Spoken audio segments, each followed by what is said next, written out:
ಕಾವೇರಿ ನೀರನ್ನ ತಮಿಳುನಾಡಿಗೆ ಹರಿಸಬಾರದು ಅಂತ ಹೇಳಿ ರೈತರು ಪ್ರತಿಭಟನೆಯನ್ನ ನಡೆಸಿಕೊಳ್ತಾನೆ ಬರ್ತಾ ಇದ್ದಾರೆ. ಬಟ್ ಆದ್ರೆ ಕದ್ದು ಮುಚ್ಚಿ ತಮಿಳುನಾಡಿಗೆ ರಾತ್ರೋರಾತ್ರಿ ನೀರನ್ನ ಹರಿಬಿಡ್ತಾ ಇದ್ದಾರಾ ಅನ್ನುವಂತಹ ಒಂದಷ್ಟು ಅನುಮಾನಗಳು ಇಲ್ಲಿ ವ್ಯಕ್ತವಾಗ್ತಾ ಇದೆ. ಆ ಕುರಿತ ಬ್ರೇಕಿಂಗ್ ಅಪ್ಡೇಟ್ ಬರ್ತಾ ಇದೆ, ಬನ್ನಿ ನೋಡ್ತಾ ಹೋಗೋಣ.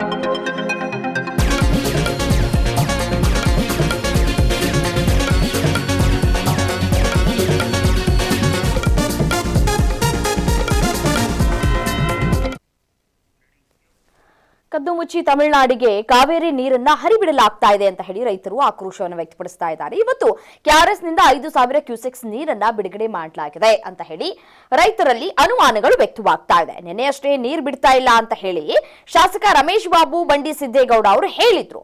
ಮಂಡ್ಯದ ಗಗನಚುಕ್ಕಿ ಜಲಧಾರಿಯಲ್ಲೇ ಗೊತ್ತಾಗ್ಬಿಡುತ್ತೆ ಸರ್ಕಾರದ ಕಳ್ಳಾಟ ಹೇಗ್ ನಡೀತಾ ಇದೆ ಅಂತ ಹೇಳಿ ಆಕ್ರೋಶವನ್ನ ವ್ಯಕ್ತಪಡಿಸ್ತಾ ಇದ್ದಾರೆ. ನೋಡಿ, ಈ ಕೆರೆ ಕಟ್ಟೆಗಳೆಲ್ಲವೂ ಕೂಡ ಖಾಲಿ ಆಗಿದೆ. ನಾಲೆಗಳಿಗೆ ನೀರು ಹೋಗ್ತಾ ಇಲ್ಲ, ನೀರಿಲ್ಲ ನಾಲೆಗಳಲ್ಲಿ. ಹಾಗಿದ್ರೆ ನೀರು ಎಲ್ಲಿಗೆ ಹೋಗ್ತಾ ಇದೆ? ಸಹಜವಾಗಿ ಅನುಮಾನ ಬರುತ್ತಲ್ವಾ, ತಮಿಳುನಾಡಿಗೆ ನೀರು ಹರಿಬಿಡ್ತಾ ಇದ್ದಾರೆ ಅಂತ ಹೇಳಿ. ಕಾವೇರಿ ಹೋರಾಟ ಒಂದ್ ಕಡೆ ಆದ್ರೆ ನೀರು ಬಿಡುಗಡೆಯನ್ನ ಮತ್ತೊಂದ್ ಕಡೆ ಮಾಡ್ಲಾಗ್ತಾ ಇದೆ. ನೀರು ಬಿಡ್ತಾ ಇಲ್ಲ ಅಂತ ಹೇಳಿದಂತಹ ಸರ್ಕಾರಕ್ಕೆ ಅನ್ನದಾತರು ಪ್ರಶ್ನೆ ಮಾಡ್ತಾ ಇದ್ದಾರೆ. ರೈತರ ಕಣ್ಣಿಗೆ ಮಣ್ಣೆರ್ಚುವಂತಹ ಕೆಲಸವನ್ನ ಮಾಡ್ತಾ ಇದೆಯಾ ರಾಜ್ಯ ಸರ್ಕಾರ? CWRC ಆದೇಶ, ಸುಪ್ರೀಂ ಕೋರ್ಟ್ನ ಸೂಚನೆ ನಡುವೆ ಕಾವೇರಿ ಕಾವು ಕೂಡ ಹೆಚ್ಚಾಗ್ತಾ ಇದೆ. ಈಗಾಗಲೇ ಸುಪ್ರೀಂ ಕೋರ್ಟ್ ಕೂಡ ಹೇಳಿದೆ ತಮಿಳುನಾಡಿಗೆ ನೀರನ್ನ ಹರಿಬಿಡಬೇಕು ಅಂತ ಹೇಳಿ.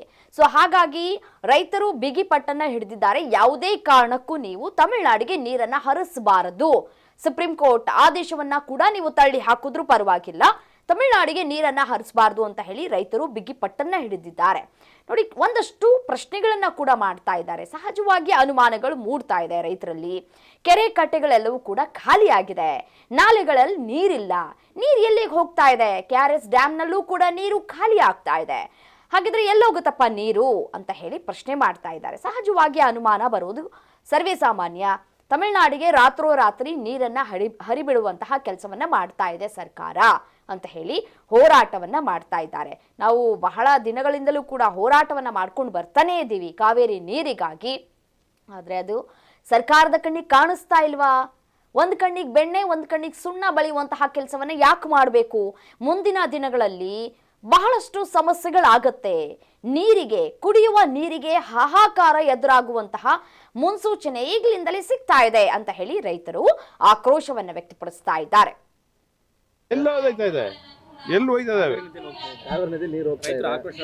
ಸುಮ್ಮನೆ ಸುಳ್ಳು ಹೇಳ್ತಕ್ಕಂಥದ್ದು ವ್ಯವಸ್ಥೆ ಅಲ್ಲ. ನನಗೆ ನೀರಾವರಿ ಬಗ್ಗೆ ಎಲ್ಲರಿಗೂ ನಾನು ಪ್ರಭುತ್ವ ಸ್ಥಾಪನೆ ಮಾಡಿದವರು ನನಗೆ ನೀರು ಎಷ್ಟು ಹೋಯ್ತಾ ಇದೆ ಅಂತ ನಾನು ಸೆಕೆಂಡ್ ಮಾಹಿತಿ ಪಡೆಯೋನು. ಕೇಳಿ, ನಾವು ನೀರು ಕೊಡಬೇಕು ಅಂತಂದರೆ ನೀರು 5,000ಕ್ಕಿಂತ ಹೆಚ್ಚು ನೀರು ನಾವು ಕೊಡಲೇಬೇಕು. ನದಿಗೆ ನಾವು 5,000ಕ್ಕಿಂತ ಹೆಚ್ಚು ನದಿ ಬಿಟ್ಟಾಗ ಮಾತ್ರ ನೀರು ಮುಂದಕ್ಕೆ ಹೋಗಿ ಸಾಧ್ಯ.